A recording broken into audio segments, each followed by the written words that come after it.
I gotta say, I don't know if this is inappropriate, but some of the characters are so hot. That bunny girl, her moment, damn! She didn't even like do anything like she's just like so hot. Oh my god. She's the epitome of like, I love a woman that can kick my ass. Holy shit. Okay, hello and welcome to another episode of Trash Taste. We have another anime club, but before we get to that, hello, I'm your host today. Joining me once again are the boys. I forgot to I thought you had like an announcement. Yeah. I'm sorry I'm wearing the coat again. I'm cold. I brought it in again. It's gotten a lot warmer though. Is it warmer now? Yeah. I mean, get shit off of me. Maybe not the t-shirt, but Actually, no, it's all right. Yeah, you're right. yeah, it's fine. Sorry, Yeah. sorry for interrupting. Let you guns down. I don't know. But how you feel, Connor? A nice temperature? I feel good now, yeah. You feel good? You feel I'm good? ready to talk about anime! Which we are going to be doing because today we are doing Anime Club. Yep. And maybe we'll have even more anime to discuss other than the two that we have on our list. Okay. But I think we should start off by the highly anticipated topic that our fans and patrons have Probably voted the for. thumbnail. Yeah, and it's been, I swear to God, every comment week, section. every comment, there's been one or two people that have asked, have they watched Chainsaw Man yet? Guys, I gotta ask, have you guys watched Chainsaw Man yet? I watched it yesterday. Let's go! We can finally talk about the Chainsaw It's Man. only been like 6 months. Yeah. It's good that you watched it just recently, so you'll remember the most details. Yes. I watched it a month Because ago. you guys watched it in cinemas, right? Yes. No. He didn't. Oh. No, I didn't. That's, It's still in cinemas, though. yeah. Is it still in cinemas? It is still in I some still see cinemas. it with English subtitles. I see it. I see it Oh. as well. But so is the Demon Slayer movie, so you know. Well, that's not going to go out of cinemas until the next one comes out. Yeah, And then it'll be definitely. back in because people need to prep for the next Yep. one. Yeah. Yep. I wish I do regret, I will say, I do regret not watching it in cinemas. Same. Yeah. Same. When I was about 40 minutes in, I was like, okay. I told you guys. Yeah. I told you guys. Okay, it came at a bad time, Gone. I was moving and I was traveling, okay? All right? I don't have an excuse. I got lazy. It takes 2 hours, Connor. 2 hours. I know I'm lazy. I fucked up and I regret it. So you know, if this happens again and Gant says go watch something in cinemas, do everything in your power to go watch it in cinemas. Yeah. Yes. Noted. So, first off, what did you guys think of it? What did you? Absolute cinema. Absolute cinema. No, it was great. It was great. Yeah. Do you know what I found out the other day? Do you know where the absolute cinema meme comes from? Martin Scorsese. Huh? I don't know why he's doing it though. I don't know. The absolute cinema meme originated on a post about the original Chainsaw Man. Oh, really? So it's come full circle. Wait, really? Yeah, really. Oh, I didn't know that. Oh, wow. Chainsaw Man fans started the absolute cinema meme, And they got and absolute cinema. now That's we have awesome. gone full circle to absolute cinema once again. Yeah. Which it was to me. Yeah. It was fucking insane. This whole movie feels like you just keep taking drags of a cigarette, but you don't breathe out. Not even. It feels like every 15 minutes you're doing a line of coke. That's what it feels like. I'm not gonna look. I might start this off with maybe, I wouldn't say controversial, but maybe a slightly hot take. Oh my god! It was okay. Already? Joey said Already? it was okay. I don't know if it's just me, but especially during, I would say, the second half of the movie, where like the real like full on balls to the walls action happens, you know? Yeah. Yeah. After a while, it got so overwhelming. Like there was so much. Like every time it's a scene transition, and there would just be, I don't know, something as simple as like a character throwing a punch or jumping or, you know, any like simple movement in the fighting choreography. I'm like crying for the Gengar artist. I'm just like, oh my god, it's so much. Yeah. Like the sound is a lot, the movements are a lot. Half the time Were I'm you like, overstimulated, Joey? I Is was. that what you're trying to say? I was. like you'll see it in my reaction. Like I literally after like not the end of the fight, but like, you know, maybe after like the first initial fight between Reze and Denji. Yeah. I audibly let out like a I was just like, God damn. Just like you guys know, normally we record Patreon reactions, but unfortunately today, me and Grant have both watched the things before we decided to do them. So there's no reaction for us, but Joey's reaction is there. So if you want to go and watch Joey's overwhelmed reactions to any of the shows, you'll get to see my full We talk about Chainsaw Man and Pluribus. So those reactions will be available on Patreon, so go watch those. Go and watch those. We normally do have reactions all the start. This is just one-off. I know people are mad because they probably want our reactions. Yeah. Well, it's because we just came back from the Christmas holidays. Yeah. So I apologize. But go to Patreon because we normally have all our reactions, all the media we talk about, so go check it out. Yeah. But I understand what you're saying. You know what I mean? There were a couple of moments where I was like, God damn, okay. Yeah. All right. And I think because the pacing in the first 30 minutes is so, all right. Yeah. All right. Yeah, it's like going at a steady pace. Yeah. And then all of a sudden it's like, here's a shot of adrenaline. And then another one. And another one. Have you seen the TikTok of that girl on the plane who does the panic attack thing? No. What is that? There's this girl, I don't know if it's real. This girl goes, this is like me on the plane having a panic attack. And she films herself while she gets a panic attack. Why? And it's like the first 10 minutes, the first like 10 seconds of this TikTok are like really normal. And then she just goes, and that's what it felt like watching this. Yeah. It felt like the first 30 minutes, like, okay, all right. Okay. Yeah. And then it goes, legit, like the dichotomy between the first half and the second half is just like day and night. I thought that was what really worked about it, though. No. Don't get me wrong. Like, I loved it. It was fucking amazing. Like, the payoff was wonderful, especially with like the full setup. Like, you know, you could see the consequences of the fight and also like what the characters were going through to get to that point in the fight. Yeah. But just visually and auditorially speaking, it was a lot. Yeah. You know? I mean, there is not a lot I can say bad about this movie. Yeah. It was a cinematic experience. It was fucking great. One thing that really stood out to me is that for a shonen adaptation, it really worked well for a movie. Oh, yeah. You know? Yeah, I think it was a perfect size. Like, I'm really glad that we've been getting these like sub 2 hour movies that just really stick the landing. Yeah. You know, Totally. don't drag this out. Don't add any unnecessary fluff. Come in here, fucking give a good tug and get out. Yeah. Like, that's what we got. It was so good that I went with Sydney, who had not seen the original Chainsaw Man. Oh, wow. And she could still follow enough of like what was going on because the movie was, I think, that well self-contained. Yeah, I had a couple of mates who were in the same position. Yeah. Who just was like, yeah, it was great.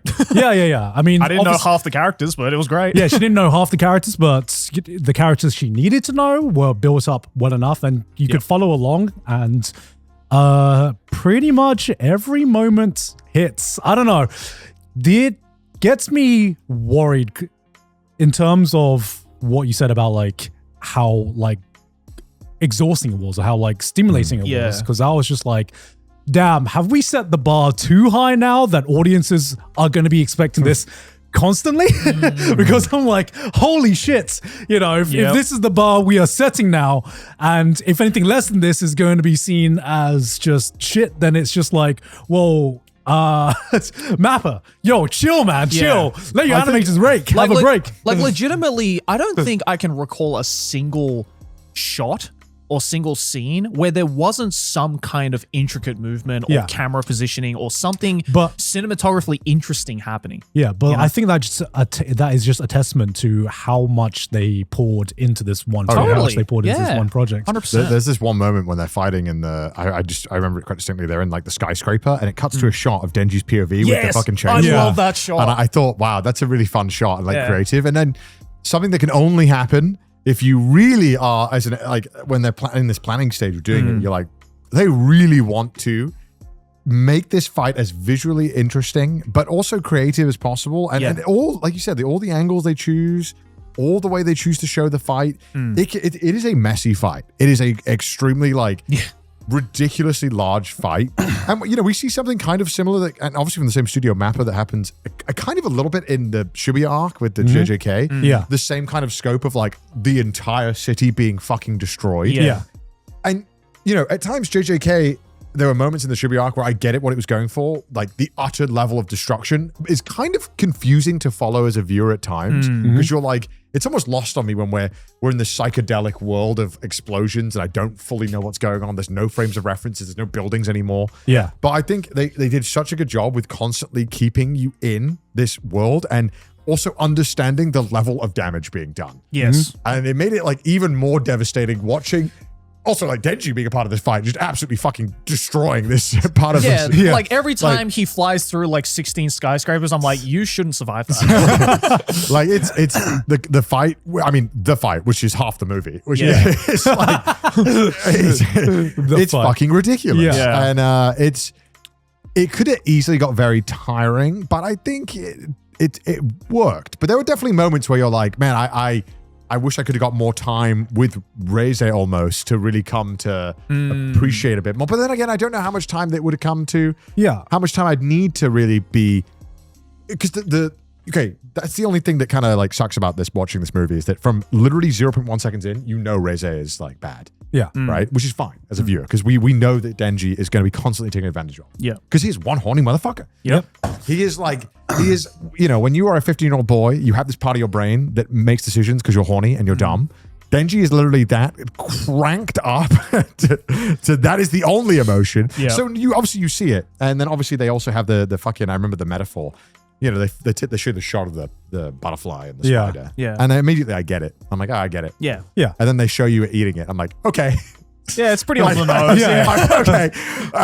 It's like 4 shots of it. And I'm like, Yeah. okay, you didn't need to go that hard, but now you're also just about to tell us what's happening. And that's the only thing that I was like, okay, yeah, I mean, I know Reze's bad. I know Reze's going to do a bad thing. And that's the only thing that I felt like, all right, whatever. Like, I know Reze's about to do some fucking shit. Yeah, of course. And it's very, very quick to get into that almost.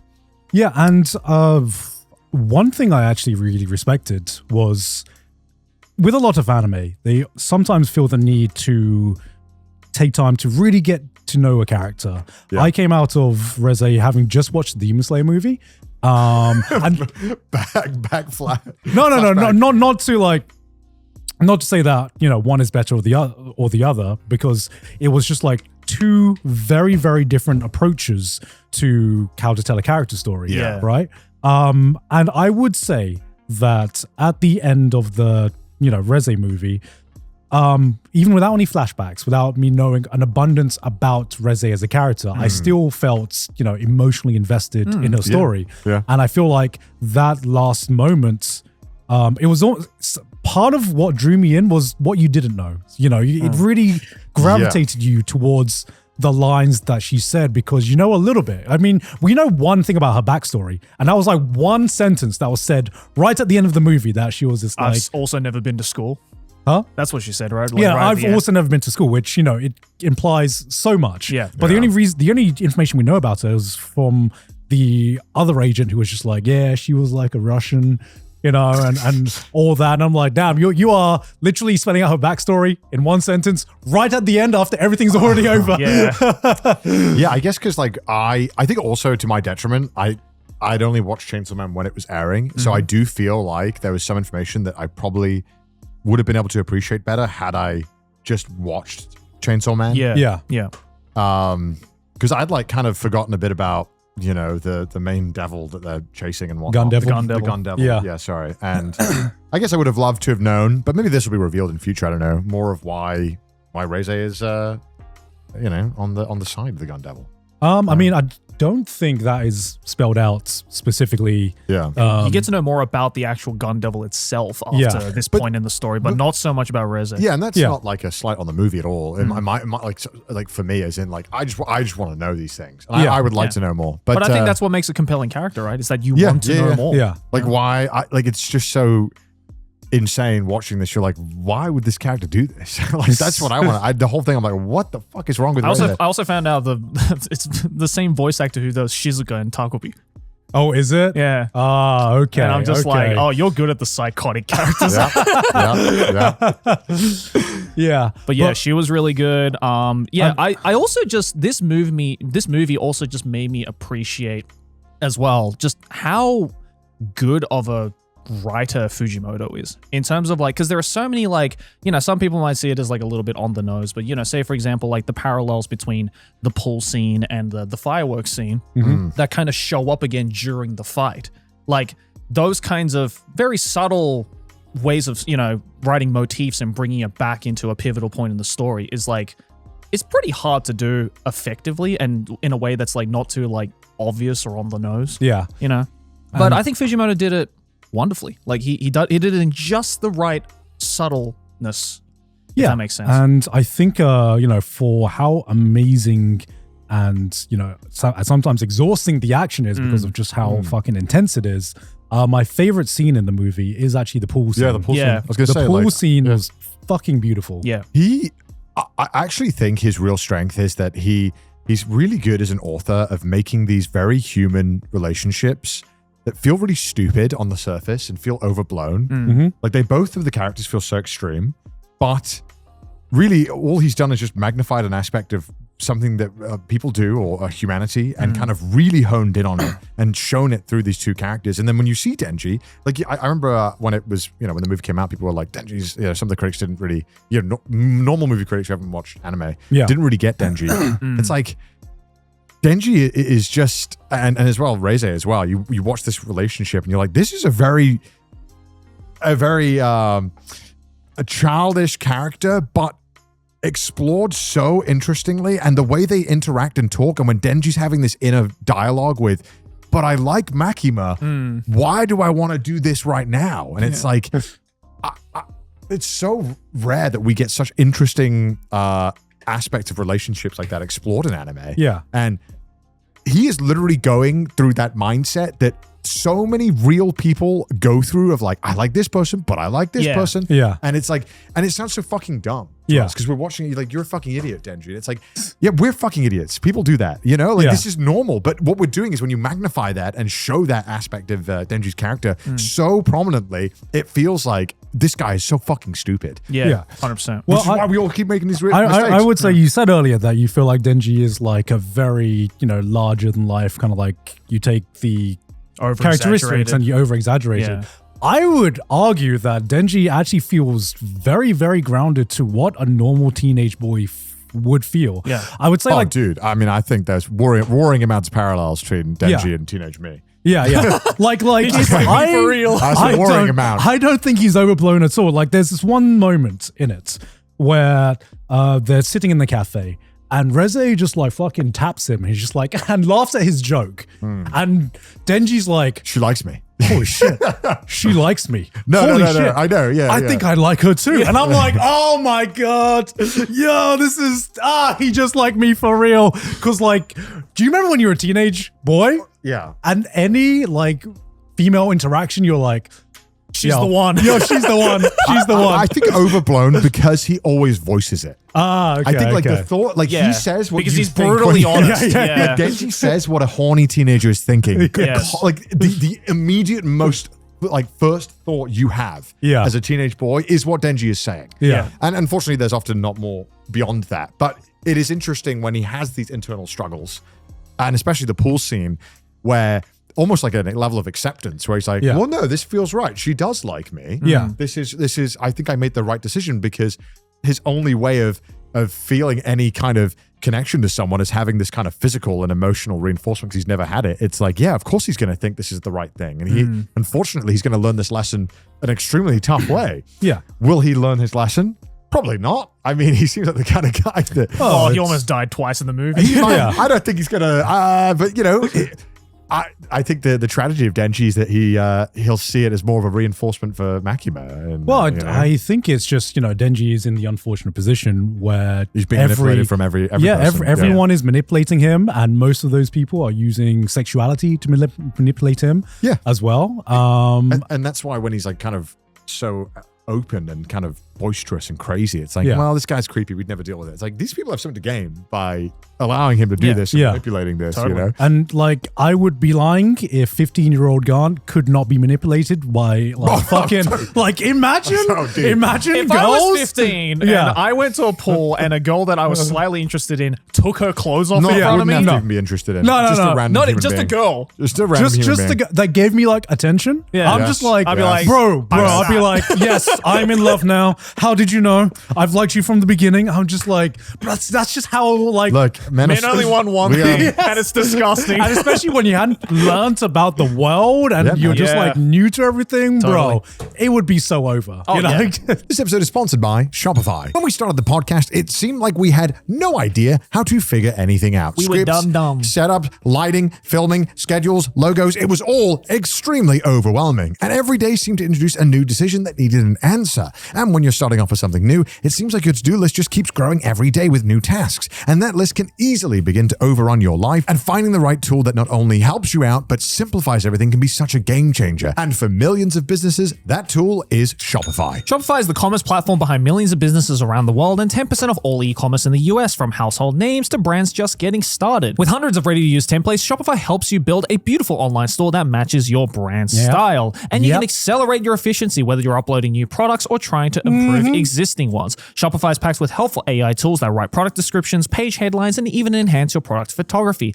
You can get the word out like you have a marketing team behind you, easily create email and social media campaigns wherever your customers are scrolling or strolling. And best yet, Shopify is your commerce expert with world-class expertise in everything from managing inventory to international shipping to processing returns and beyond. So guys, it's time to turn those what ifs into cha-ching with Shopify today. Sign up for your $1 per month trial at shopify.com/trash. Go to shopify.com/trash. Do it. That's shopify.com/trash. Now, do it. Back to the episode. Do it now. And then you add those very real characteristics onto a character like Denji, who has clearly gone through very abnormal shit in his life, where like he's been stripped of bare necessities that everybody else should, be going through. And then obviously it's going to be over exemplified.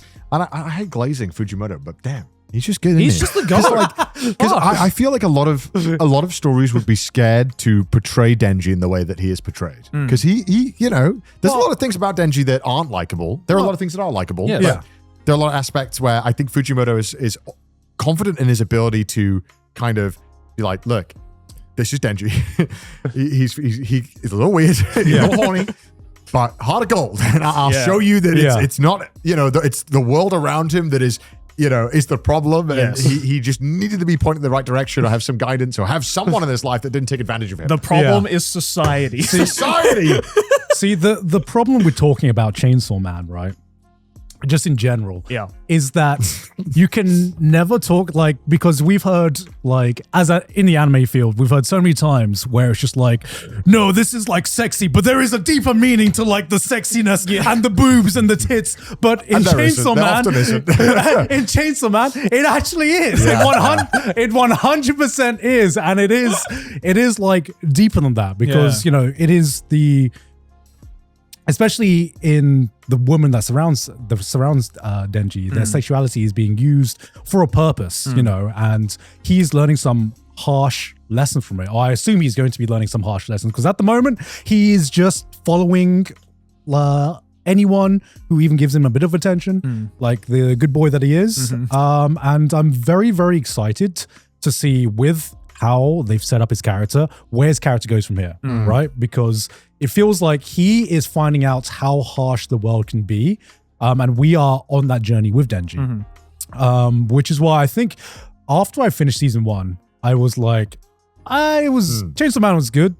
I wouldn't say I was a fan, but I enjoyed it, but definitely after the Reze movie, I'm like, okay, I am 100% strapped in. I'm a fan. I mean, I knew I was going to like it anyway, but this was the arc that got me 100% fully invested in everyone. It's not about the gun demons, it's about the demons in here.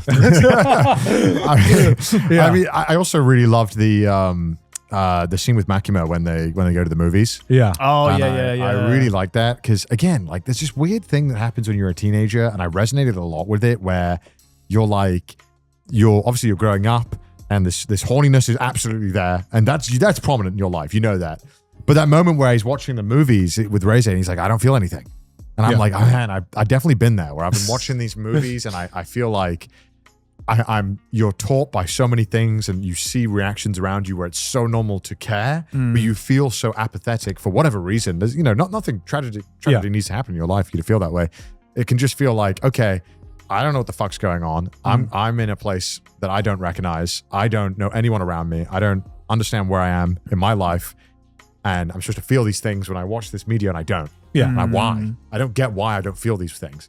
Yeah. And I thought it was really powerful to kind of have Makima be a part of him doing that, and almost like kind of like Denji feels like empty from it for very different reasons. Why I think Makima feels empty from watching these things. Yeah. And I think it's really fun to put those two together and allow Denji to kind of come to the conclusion that, oh, we're the same. Yeah. Yeah. It's like, no.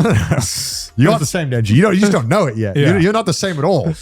And then also to have that paired with then immediately of the pool scene. And I think it's great because it's like Denji, who didn't get immediate gratification from this interaction with Makima, he's obviously having this emotional buildup that he doesn't realize and strong feelings towards her, but he didn't get that immediate payoff that Makima is obviously saving for when she needs to call in a couple of favors. Yeah. So it's really interesting. I don't know. I thought it was really fascinating. And like you said, I think we could talk about the first half of the movie so long. Much more than the second half. I don't have much to say about the second half.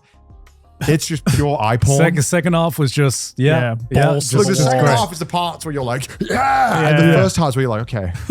Walk in. There's so much going on here. Yeah. And like you said, I think, the movie is so much, almost more interesting than the first season. And a lot has been said about Denji, I feel like, in this movie and the Makima than throughout the entire first season, I feel like. Yeah, and definitely. the thing that I love about the storytelling is that, there are parts where Denji, you hear his internal thoughts and stuff like that. But, going back to the pool scene, it's just you are allowed to just live in the moment. Because I feel like that moment, he wasn't trying to figure stuff out. He was just having such a genuine moment. Yeah, he was happy. Yeah, he was happy. And instead of telling the audience that, the film allowed the audience to just fucking feel that.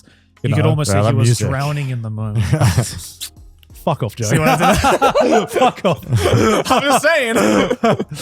And yeah, like I feel like some of the aspects of Denji were really expanded on. Like you talked about the moment where, Denji said he's not feeling stuff. And I thought that really built well on another moment from, I guess, the first season where Himeno died, and he also started questioning where he was like, why am I not like more sad? Yeah. I guess I'm like fucked up. Because Which like, is normal. This happened to me too, man. Yeah. It's like sometimes you don't feel the emotions people tell you to feel in that exact moment. Everyone processes emotions in a different way. And I feel like what makes Denji such a relatable and grounded and realistic character is that he isn't always the reflection of a like typical shonen protagonist, but he is a reflection of maybe the thoughts that you push back, but you still have to deal with, and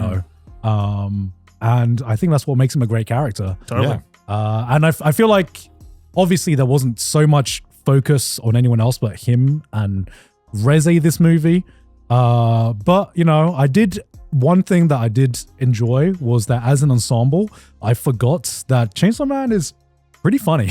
Oh yeah, it is. Yeah, 100%. Like there were so many times when, sometimes you watch modern movies and you're like, it's the quip. It's the joke. But in Chainsaw Man, the Avengers. Yeah, the Avengers. Here's the one line. Yeah. There's always gonna be a guy who puts a joke out there. Yeah. But in Chainsaw Man, it almost feels like everyone's just in character. And it's just the comedy doesn't come from like a line. It just comes from the characters being the characters. Yeah.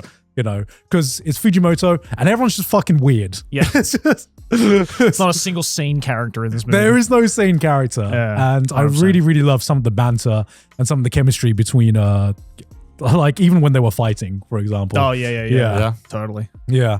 What do you guys think about the ending of the film? I liked it. I was like, damn. Obviously, we can spoil it because I was like, damn, you gonna let her live? What the fuck, Genji? Yeah. Yeah, I just there's a new Fujimoto story that just came out that I'm not sure. I don't know if it's true or not, but I'm going to assume it's true because I read it on the internet. Right. But apparently, there's a new Fujimoto quote where he was watching the Reze movie and he got to the end and he's like, man, why couldn't Reze live? Why couldn't she be Denji? And there was a quote retweet being like, man, you wrote the goddamn thing. Why don't you tell me? The story writes itself now. Yeah. He is but a passenger. He is. Yeah, he comes out of like a stupor and he's like, I finished it. I don't remember what I wrote, but here you go. I mean, I think the ending was what it had to be. Yeah. Yeah. I don't see it any other way. I think obviously it's, you know, it makes sense. It makes sense that Denji would be not able to do it, but Makima certainly would. Yeah. I think it was that final moment where both Denji and Reze realized that, you know, maybe, well, you know, obviously in the case with Reze, she was obviously trying to get close to Denji for ulterior motives, you know, to steal his heart or whatever. But, you know, maybe somewhere along the way, it's implied that maybe even for a little bit, she did maybe have feelings because maybe she saw a lot of herself in Denji, right? I think she did. Yeah. I think she did as well. I think she did, yeah. But you know what's great? We can decide that. They didn't tell us that, you know? That's the beauty of open-endedness. We can infer that from her actions and her subtle, you know, it's like anime like this where I really feel like it's great that we can infer things based on like character animation and character acting, because that's what you normally look for live action films for, you know, because you can have the subtle character moments. But I feel like outside of the action animation, the animators did such a good job at giving Reze so much character in just her little movements and little expressions. Yeah. It was her voice acting was phenomenal as well. Yeah, she did so good. such a good fucking job. Yeah. Like that, it was the perfect level of like cute and insane. Yeah, I mean, it was. I was on board. Like the part, I remember the part where, you know, they finally kiss during the fireworks scene and she bites out Denji's tongue. Yeah. I was like genuinely terrified at her voice acting. I was like, this is genuinely scary. Like, holy fuck. Yeah. But, you know, and that's hard to come across in fucking anime. Yeah. Of all things, you know, because like, God knows there's been so many attempts at trying to make a scary scene or a scary anime. Yeah. And it usually falling flat on its face because the medium can only go so far, right? But that was one of the few moments where I was just like, oh, that's terrifying. In every...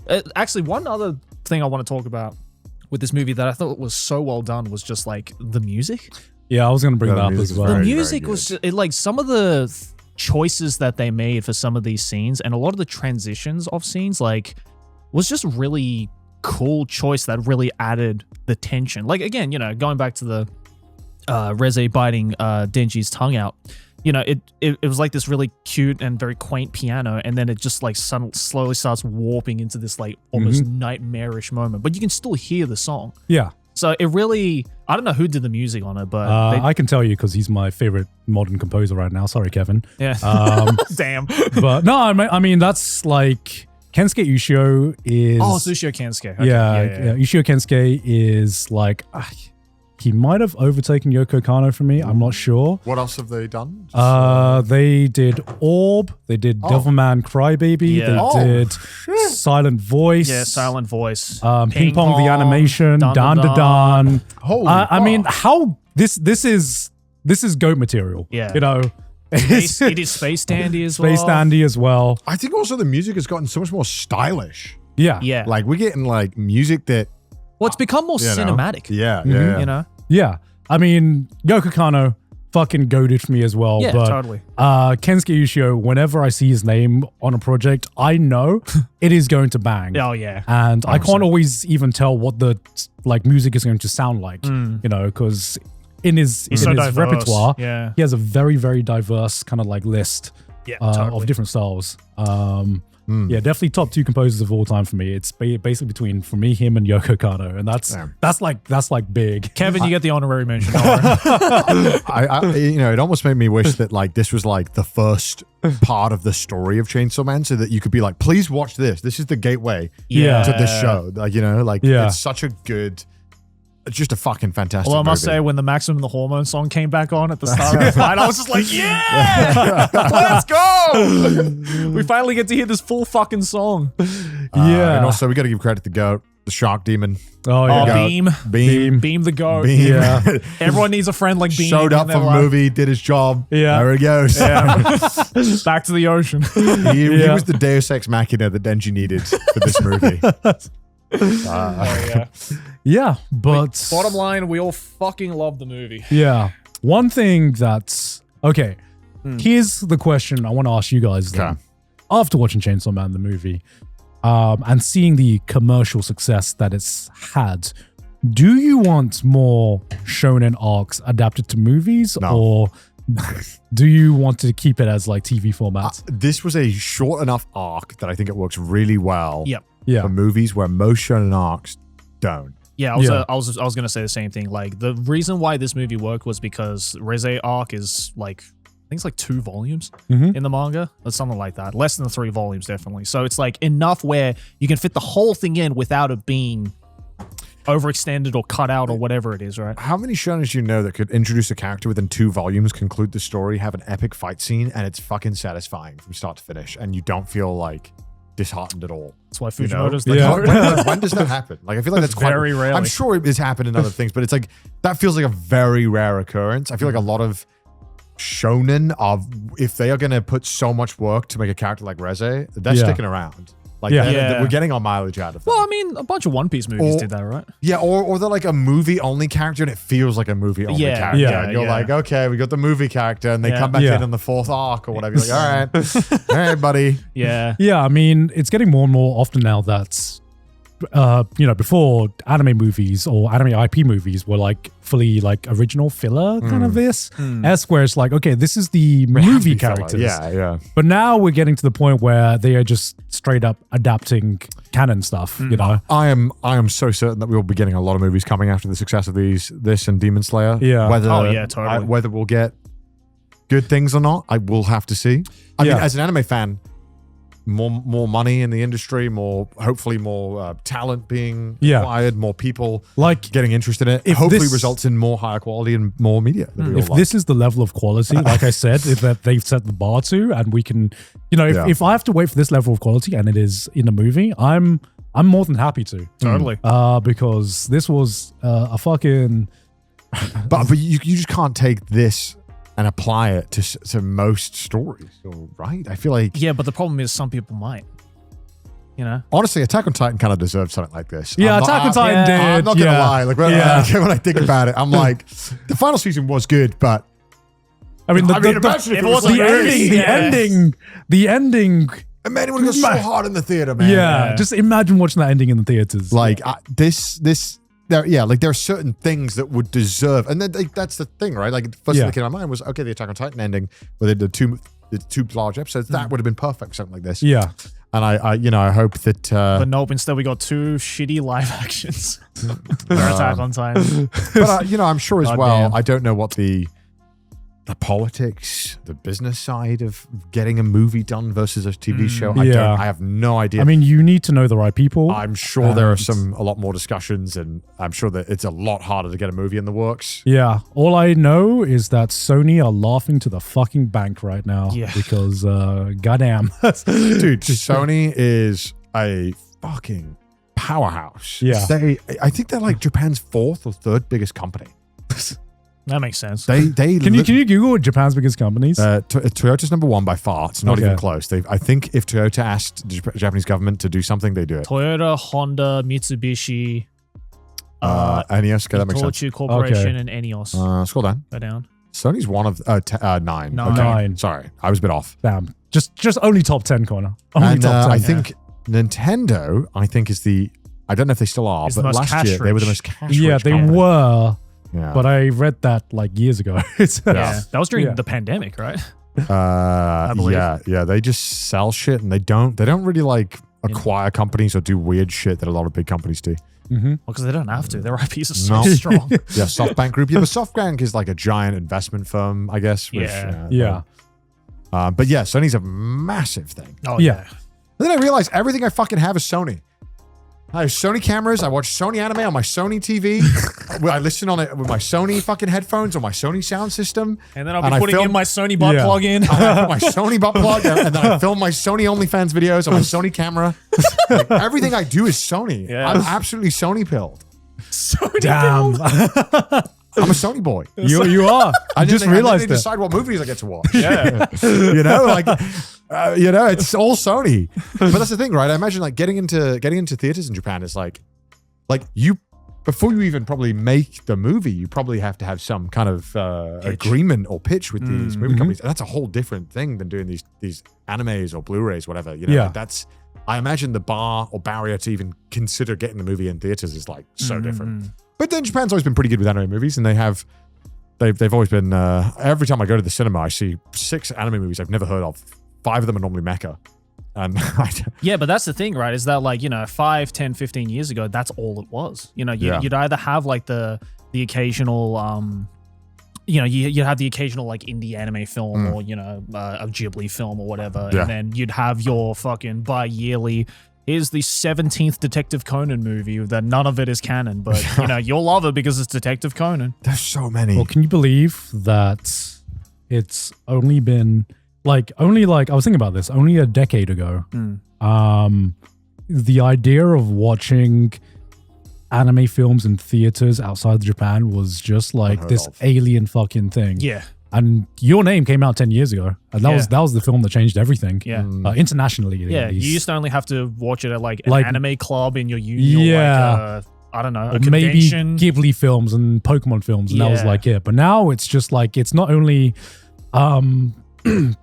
it is an expectation that if a big anime film comes out, that it is going to be available worldwide. Yeah, that's so sick. It's crazy. Why these fucking people are so dumb and they're like, I don't want anime to get popular. I'm like, I do. I want to watch this shit in the theaters. I want to be able to like talk to people who would never watch this stuff. Also, Go to the cinema. it's too late. Watch It already this. is popular. Yeah, it's already popular. You don't get to be the arbiter. Shut the fuck up. Go and watch anime. It's fucking awesome. I love it when anime gets more popular. I want people to be able to enjoy this amazing medium more because it's so good. It's so talented.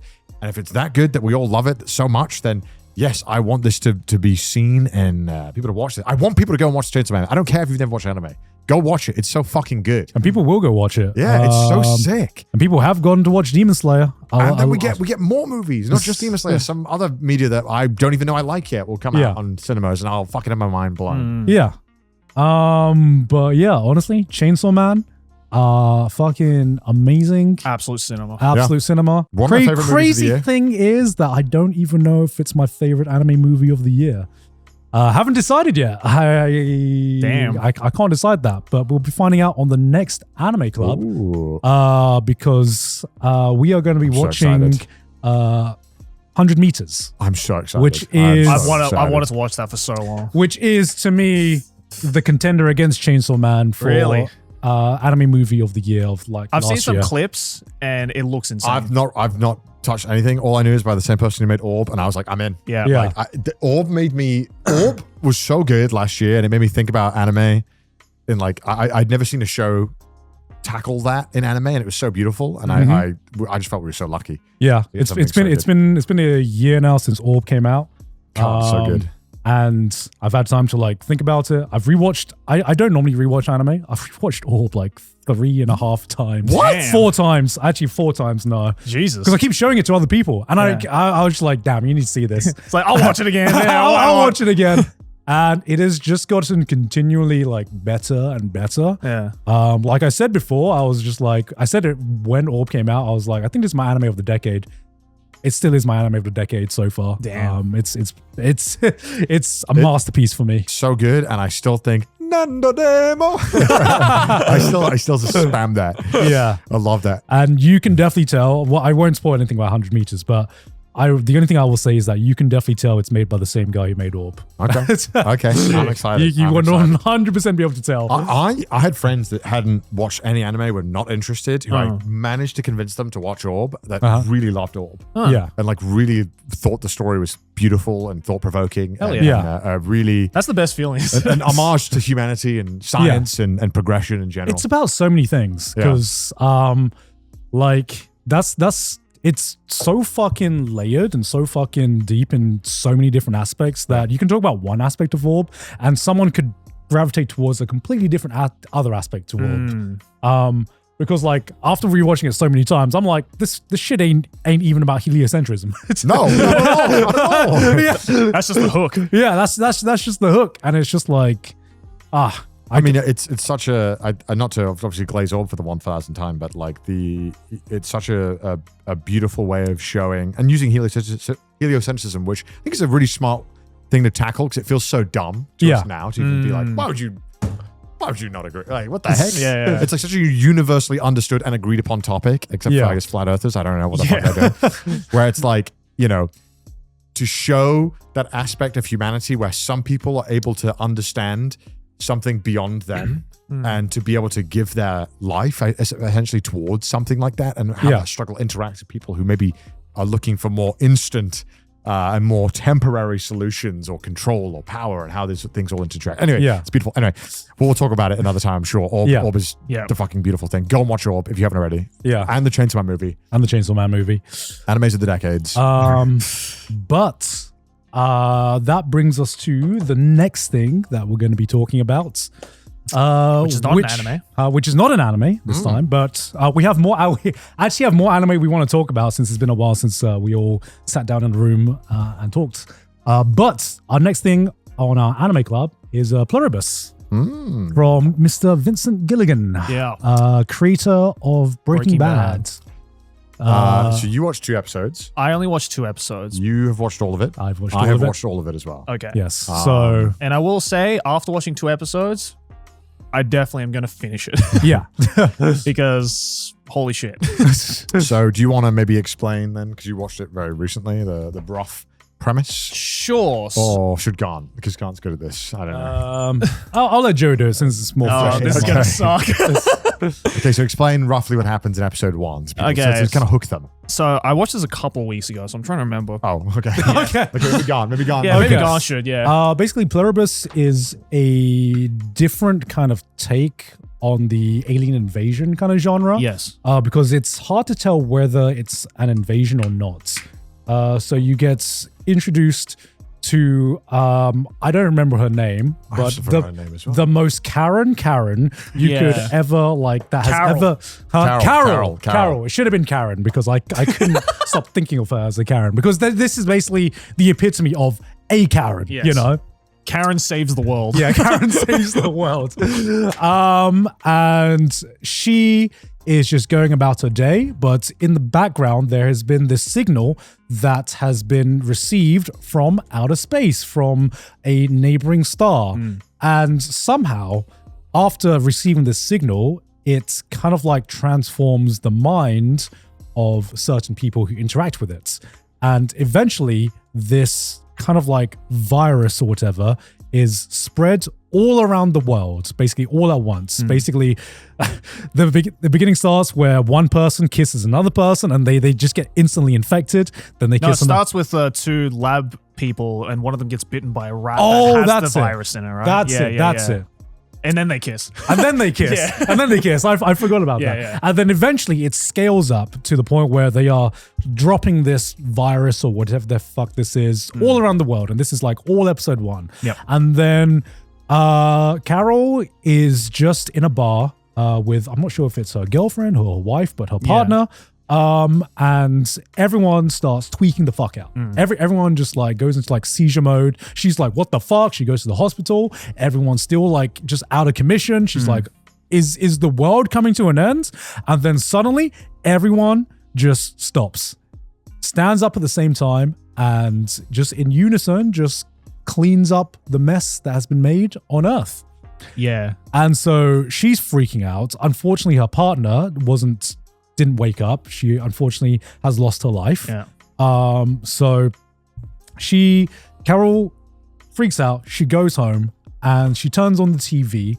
And if I remember correctly, it's the president of the United States who addresses her directly on television. Yeah. And what has happened is this virus, this mind virus. Yeah.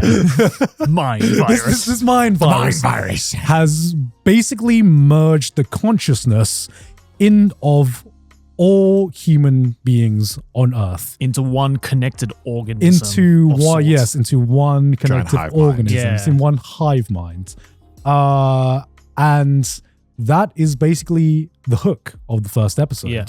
And I thought it was a very, very strong hook. Yeah. A very, very strong first episode. Those first 2 or 3 episodes, I'd say, are very, very strong in like hooking you in. Yeah. And then as the show goes on, it's Vince Gilligan. So if you've watched Better Call Saul, slow burn. But Vince Gilligan does these beautiful shots where he just lets you kind of watch the world and just watch it unfold and just sit there with it and enjoy the patience. But it does suck sometimes to watch it week by week because you're like, nothing happened this episode. It's like, no, nothing happened. Let him cook. We're learning about the characters. We're learning more about how this world works. There are subtle information everywhere. You got to be able to take it in. Yeah.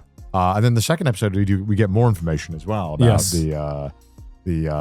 the visitors, which is that, and we start to know kind of how the hive mind operates and like what they can do, what they can't do, what threatens them, what helps them. Yeah, I was shocked when I watched the second episode first time because I was like, oh, they kind of explain everything. Like we almost explained everything right away, which, you know, it's not really that much of a spoiler. It's the first 2 episodes where the aliens cannot turn these people, you know, 7 odd of these survivors over. They, for some reason, their DNA is resistant. Yeah. They're working on finding a way to turn them over. They can't kill anything either. They can't kill any animals. They can't pick any apples from trees. They can't harm any living thing in any way. They can eat an apple only if it drops from a tree naturally. Yeah.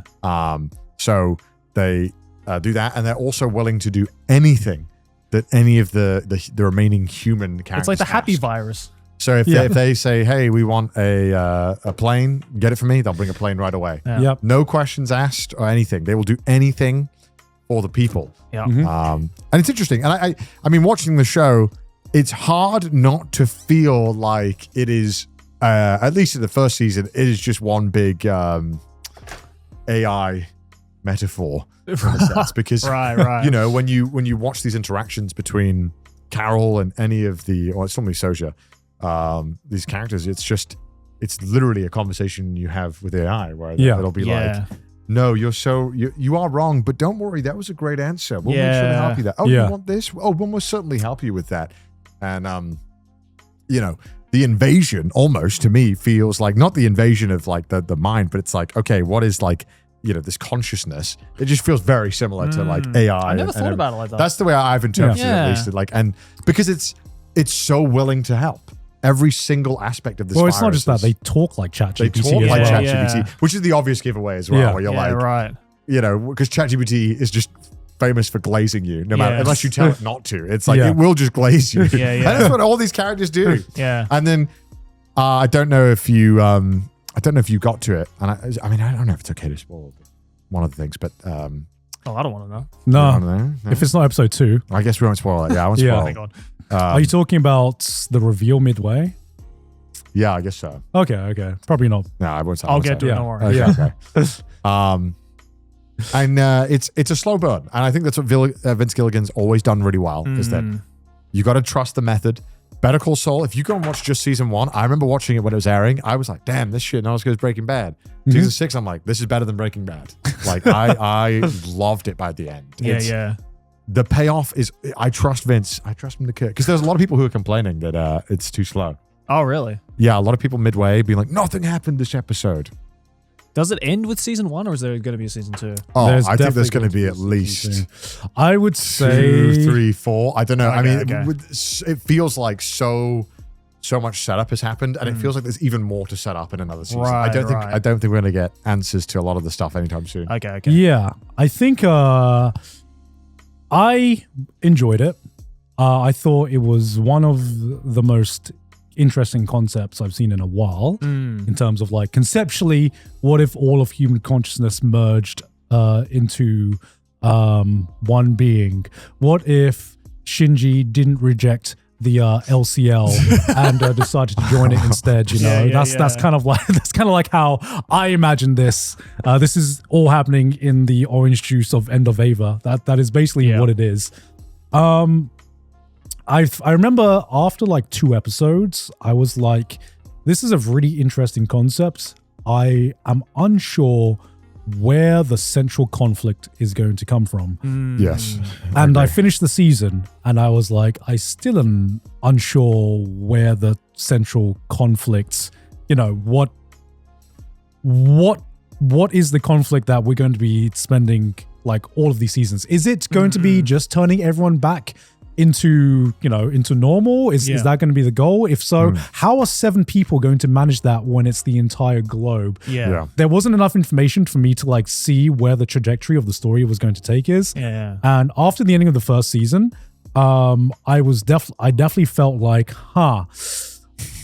I know something's cooking, but I don't even know what dish it is right now. Yeah, I agree. You know what I mean? I mean, that's like the one complaint that I feel like is quite valid, is that people just don't really know what the fuck is going on. Yeah. Or where it's headed. But there's a nice smell coming out of the kitchen. Vince, I trust him. He's made 2 absolute banger shows. Given they have been in the Breaking Bad universe, and there is so much natural conflict that comes from those. So I am interested to see how he's going to handle this one. But he's the one. He is definitely a director and show creator that I'd be willing to watch like 20 hours just to see the payoff, just to see what he's cooking. Even if I was bored. Yeah. I mean, there are some episodes where you're like, okay, hurry it up. Oh, okay. Hurry it up. There's a couple of like, it does, he does chew on it a bit, but I also really like it, how he does it. I like how he shows the world. Yeah. Because I think the big thing was that the first 2-3 episodes, you were just so engrossed by this concept that they've presented you, and they explore some like really interesting ideas. But then I was waiting for like some kind of like bigger conflict to kind of like, okay. I was hoping we'd see the start of it at least. At the season, but exactly. We didn't really get that. But instead, it's just like more time with the main character, who, fortunately, I'm not a big fan of. I mean, I feel like she was written. I get where she's coming from. Yeah, I feel like she was written to be unlikable. Yeah. And maybe there are some points where that was a bit too effective. Like the one scene in episode 2 where she's like, all right, guys, how are we going to fix the world? And everyone's like, bro, what? But I don't know if you know, we're on the president's plane right now. Like, we're fucking bowling. I'm good. Yeah. So when that character said that, like, it was this interesting, dimension where, like, it really does like make you wonder, like, who is in the right here? Is it Carol, who wants to just like put everything back to normal, but with it comes some like maybe some negative emotions and tragedy and all the things that make up the world? Yeah. Or is it better to just leave it as is and just everyone live huffing happy gas? Yeah. I mean, the question of right is even one that I would even question. It's like, I don't even think there is a right. Yeah.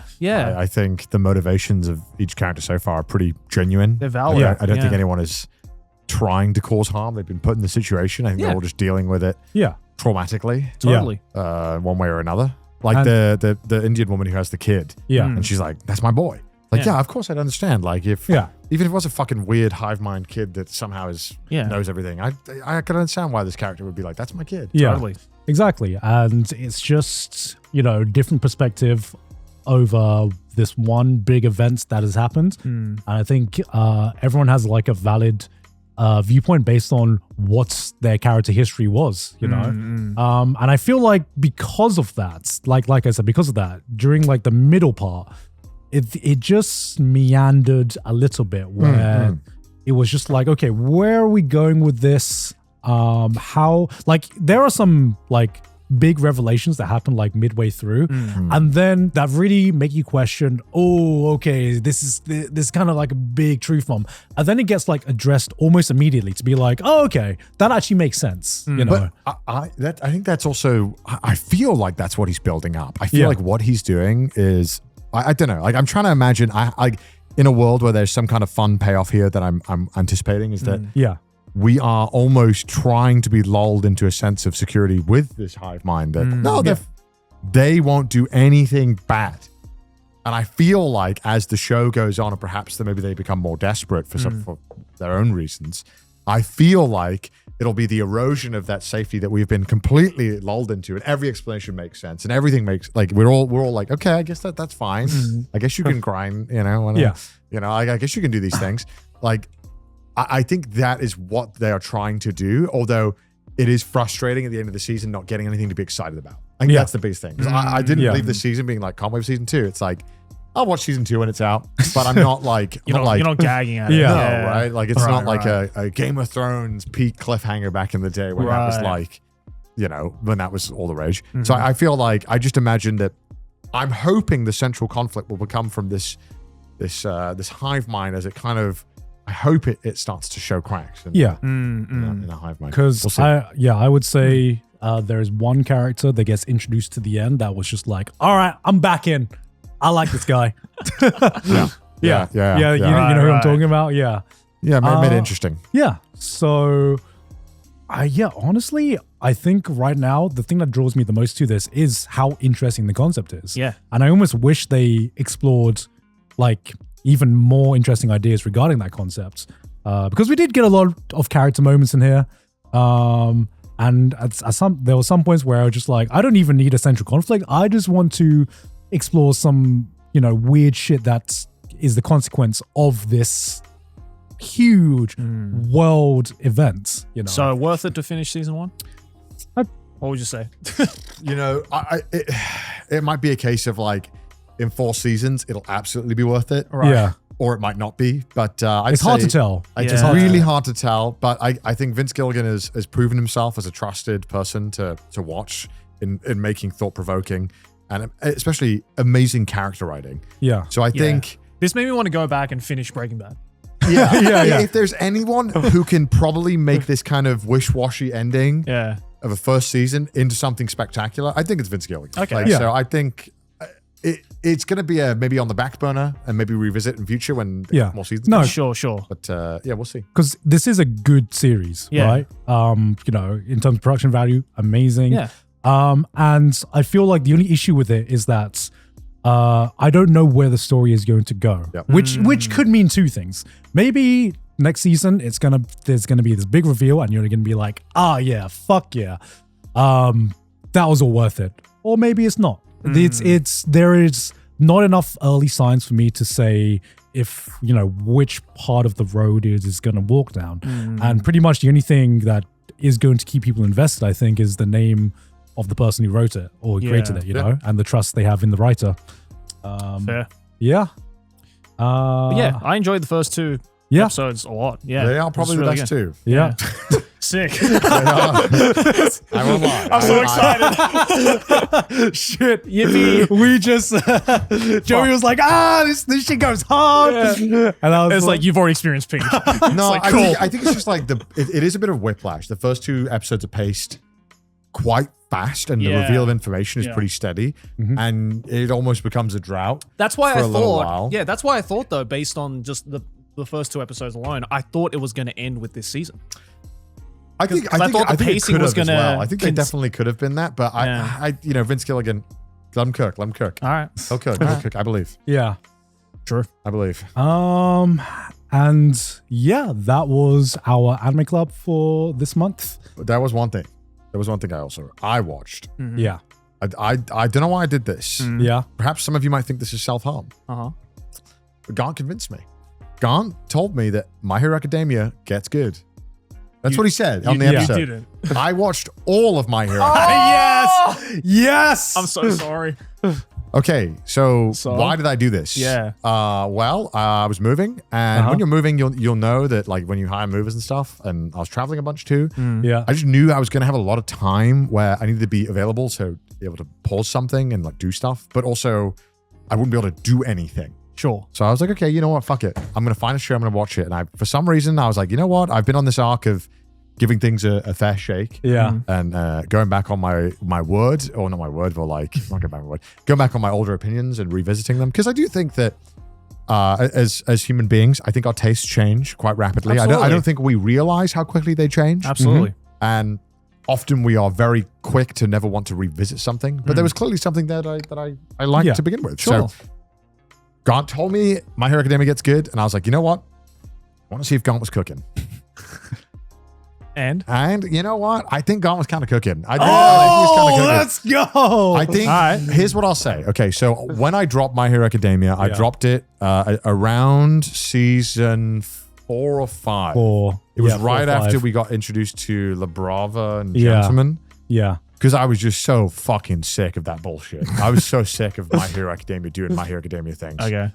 And so you have to imagine my fucking disappointment when I start season 5. Which honestly might be the worst season of My Hero Academia. Let's be honest. I can't remember what happened. You please, nothing happens. Please in re-encount me and what since you watched it more recently than me. Okay, so here was the other thing. I had to go back constantly and reread about My Hero Academia because I constantly forgot things that happened, important plot points, and this kind of stuff. Are you okay with me spoiling things? Do you want me to just spoil things in this one? Joey, I dropped it after season. I think I should just spoil things. Yeah, just spoil things. This is Anime Club. We're here to spoil things. It's okay. You can tell me. Look, if you haven't watched My Hero Academia, you don't like it, that's fine. I'm going to try my best to give it a fair, honest opinion of how I feel, what it did good, what it did bad. Sure. And my God, it did a lot of bad. But I see why the good is pretty damn good. Okay.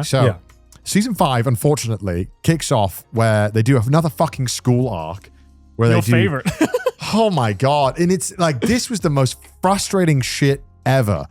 Because the weakest parts of My Hero Academia is when they're just randomly training for some bullshit. Yeah. And I get it. They know a big imminent battle is incoming. But we don't need to spend the whole fucking season having this fight. It's the one where they have these battles between class A and B. Oh, yeah. And it was the second time they did that, right? Second time they did it? Yeah. And some of them, every single battle they would do 4v4. And there's like, I think it was like 5 4v4s and it was either 2 or 3 episodes for each battle. And it was, Jesus. I'm not going to lie, it was pointless. Yeah. Because the only thing that I think My Hero sometimes struggles with watching this is that it's obvious that there are a lot of characters and they love these characters. And I just think sometimes these characters, they're just kind of whatever. And like they don't really get a lot of chance to shine. And I know they try so badly to do it, but a lot of these characters are just like, yeah, I guess Tape Man has his moments. Cello does have his moments, and that's fine. But also, you didn't need to give him the moment. You didn't need to focus on this character. You didn't need to put him in the fight so many times. And they'll tell you that he's paramount. And yeah, he is, and I get it. And but so most of season 5 is that. Right. And that was the one that I had to do 1.5 speed. Oh, no way. Intro skip, outro skip. No way. It was like, it was killing me. It was killing me. So I was like, oh, hurry the fuck up. And then right at the end of season 5 is when they fucking lock in for some generational storytelling. Okay. Is this Endeavor's arc? Because they go to the Endeavor arc. Ah, yes. And that is when this show, it finally locks in. Because you realize the entire My Hero Academia story, yeah, maybe it's about Deku, but I feel like it's really about Endeavor. I feel like it's really about the Todoroki family. It's really what it's about. Okay. Todoroki family drama is like fucking peak, man. Right. It is so good. It's actually just, man. It's that wolf smoking a cigarette on the side of that meme. Do you know the man wolf smoking a cigarette meme? Okay, I've been watching this over the course of like quite a while, so yeah, it's like that, man. Children think that Deku is the main character, and I guess he is technically, but it's really, I think it is a Todoroki family story that really is the strong part of this and the whole saga, really. Yeah. Because this is finally when we get to, this is, I can't remember exactly what happens again, so please, I'm sorry about this because I watched it quite a while ago. This is season 5. I can't help so you. season 6, 7, and 8 I've watched since. Yeah. But basically, Endeavor, we finally get where he kind of realizes that he was the problem in the family and him coming to terms with it. And, his daughter wants to reconnect this family. His wife or mother of Todoroki is still in the home, and we don't really know if she wants to see him again. And Todoroki's brother just wants nothing to do with dad. And it's fucking brutal watching Endeavor, who is this guy who has just had to try and use power to get through everything in life, have this moment where he just realizes that is just not going to work in this family. Like, it doesn't matter how strong, how amazing you are. No amount of strength could make you a good dad. And unfortunately, you have broken your family beyond repair. And it's all on him. Right. And it's so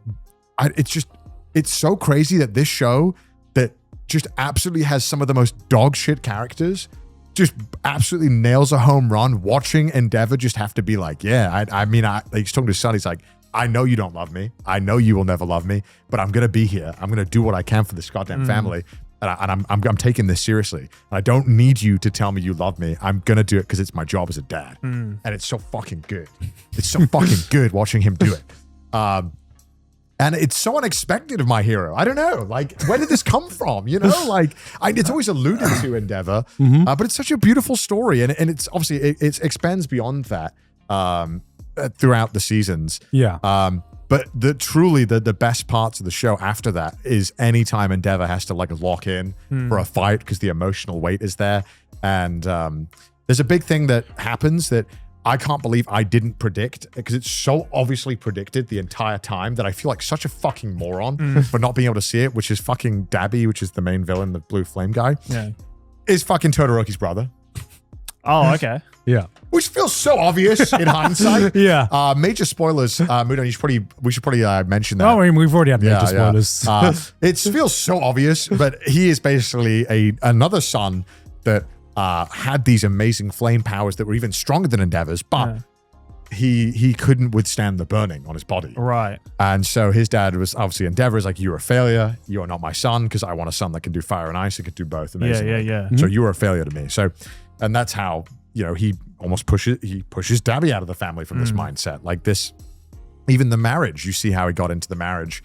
He basically just negotiated with the dad of this wife and was like, I want your wife. In return, you will get riches and fame for being married to me. And they're like, handshake. And so you start to see a lot of this family dynamic that is just absolutely kind of toxic to the core, but it's genuinely beautiful and moving. And just to the exact thing we need in this world right now, which is the opposite of toxic masculinity. I don't know what it is here, but Endeavor having to like go through this dad arc was so beautiful and was really heartwarming and made me genuinely like kind of completely fall in love with the show again. Because it was that kind of arc at the end that made me be like, all right, let's see what you can cook.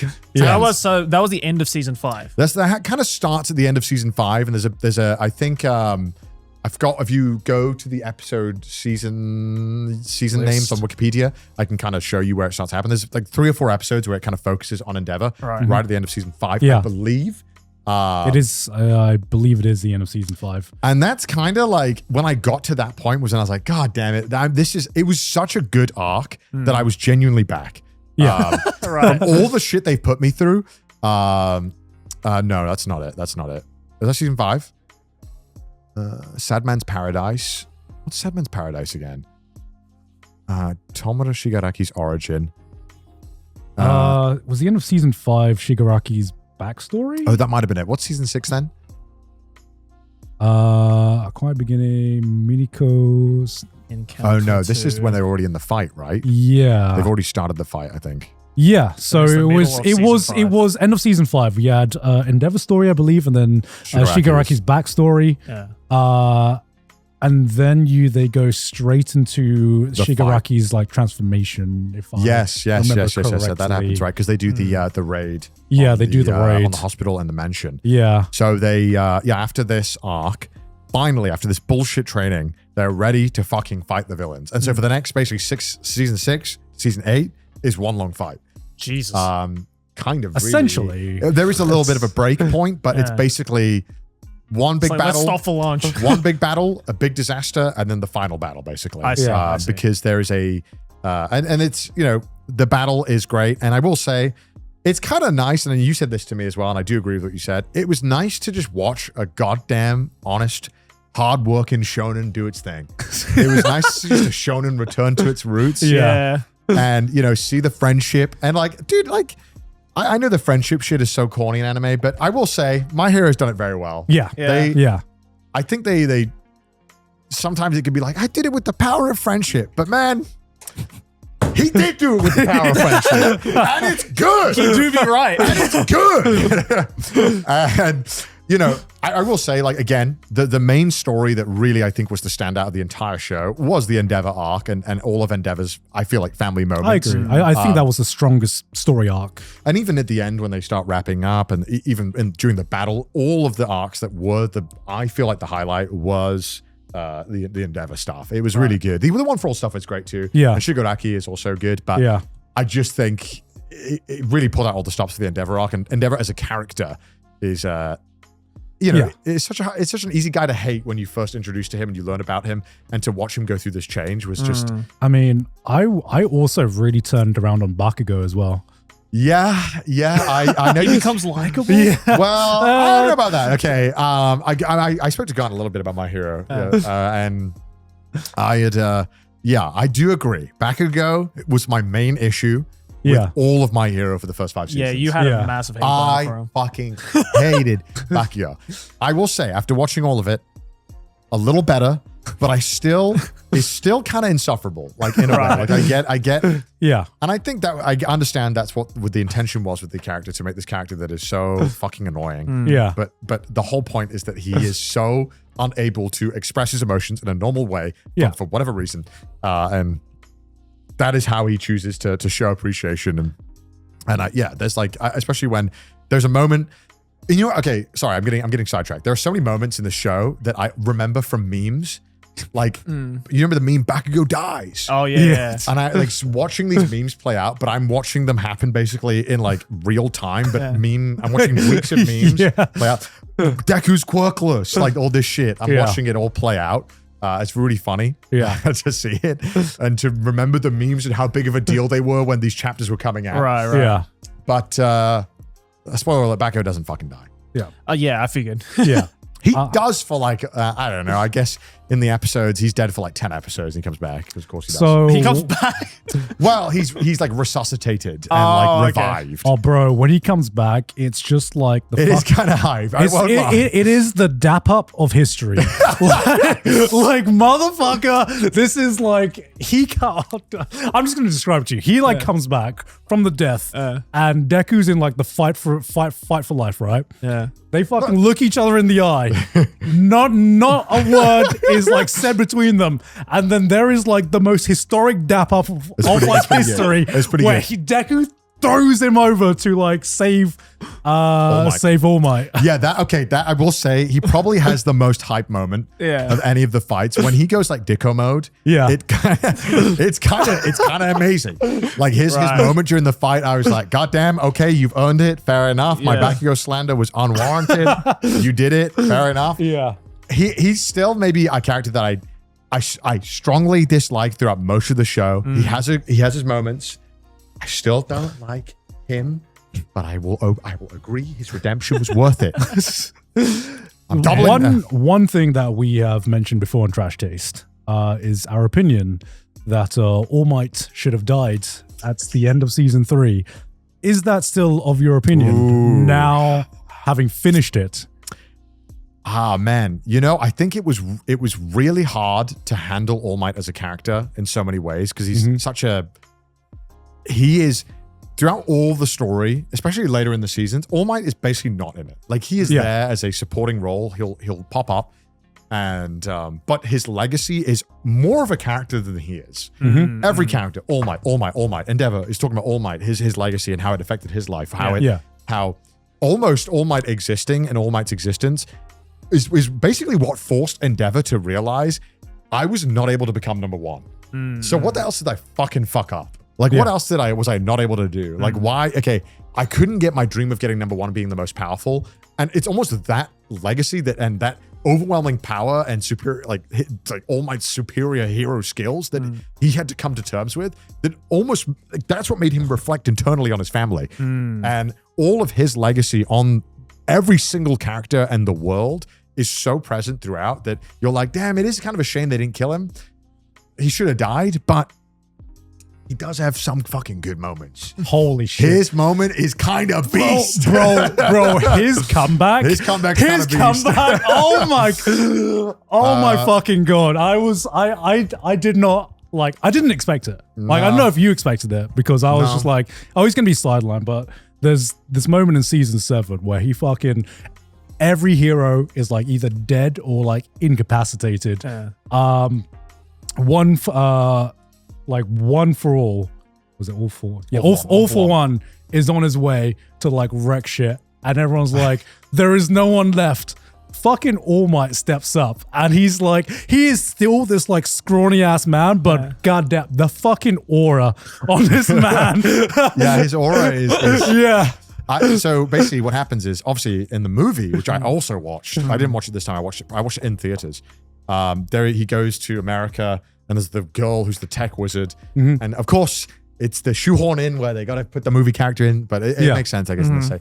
She makes this mech suit that allows All Might to fight. And this mech suit is like god tier. So it allows him to fight, not really do anything. He's just stalling. But he has some amazing moments in this fight. And throughout this fight, basically all he's doing is just trying to aura farm on him and fuck with his head. He's not trying to win this fight. He can't win this fight. Yeah. He is just because he knows he's live streaming this. For some reason, he knows the camera is the most important thing in this fight. So he is constantly just trying to be like, my smile is more important than anything you could do to me. And then he starts bleeding. He's like, no, my smile is still more important. Chat, should I do it? Yeah. He's like, Type 1. Type 1. Type 1 if I should do it. Chat up, type W right now if you're with me. So he logs in. Yeah. And look, I think it's a good, like, I think I'm so torn on All Might on if he should have died or not. I think they handled it so well that I'm almost like, okay, it's fine. I like how they handled All Might. I think it was a good choice. I think it also could have worked. I still am of the mindset he still could have died. And I think his impact on the series still would have been the same probably because everyone talks about All Might every sentence. Everyone talks about All Might. But I still think it was maybe the most hype. The worst part about there's two parts that I want to talk upon that I really hate. I think I know what you can talk about, but go for it. I'll talk about him last. Okay. First of all, Mr. fucking Smiley. What the fuck was that? Who the fuck is that? They do this fucking episode randomly. I don't know. Can you say Mr. Smiley? Maybe that's the episode. They do this episode. They're on a generational run. Who the fuck is this guy? of the story going in the right direction. Yeah. Okay. They're on this generational run. Endeavor story came through. We finally got Shigaraki's arc. We're about to fucking kick shit off. Fucking filler episode. Mr. Smiley shows up. He's the villain. And what he does is that when he looks at someone, he just goes, Mr. Smiley. And then they are hypnotized and they start laughing. And it's just like a stupid fucking moment. Okay. And he is never mentioned again in the show. At least Mr. Gentleman and La Brava come back for arguably one of the most hypest moments anyway. Yeah. They get the two characters I fucking hated. I hated these two. They were so annoying. They came out of nowhere and they just ruined season 4's flow. They at least come back and have some goddamn hype moments. Right. Yeah. I couldn't believe I was cheering for them when they came back. I was like, ain't no way. Gentle is back. Fucking way. And again, he was aura farming because he's like talking to her. He's like, the camera's watching, right? The camera's got a good angle of this. He's like, all right, I'm locked in. This fucking character shows up. What a fucking, it's so dumb. I hated this because you were finally getting hyped. What episode is this episode? It should say somewhere. It's like the moment they finally put that dumb filler shit to the side, you're locked in. You're like, finally, the show is about to get good. Yeah. And then they do this. And I'm like, stop. My hero, why did you do this? I don't even remember this person. It's that unforgettable. Yeah. Okay. It's that forgettable here. Do you mean forgettable? Yeah, sorry. Unforgettable for me because it stood out so much that I was, oh my God, I was so frustrated because I was like, this is why people make fun of this show. Right. This is why I make fun of this show. Yeah, look at this. Oh, okay, there you go. Episode 8. Okay, what were the UA? Okay, this is, what episode is this? Oh, these are the OVAs. Oh, that might be why. It's episode 8 of the OVA. Is it really? I guess I was watching. I'm just watching it all in order of whatever the release is. Right. That's probably why it was filler because you're watching the OVAs. God damn! I was so pissed off. Okay, so the only other big thing that I thought I was like, damn, this is so lame, is that so much. You remember you watched season 1, right? Yeah. You remember the villain Stain? Yeah, the one with the hands. He's got the mask, and when he licks someone's blood, they get stunned. Stain's filler season 3. Is it really? Oh, yeah. Oh my God, I thought it was season 1.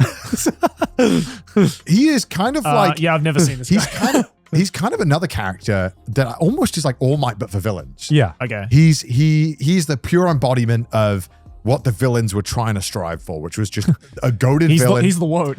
He was the woat. He was the goated villain. He didn't care about fucking being like famous or anything or causing. He just wanted to fucking kill heroes for the love of the game. Right. And he was damn good at it. Right.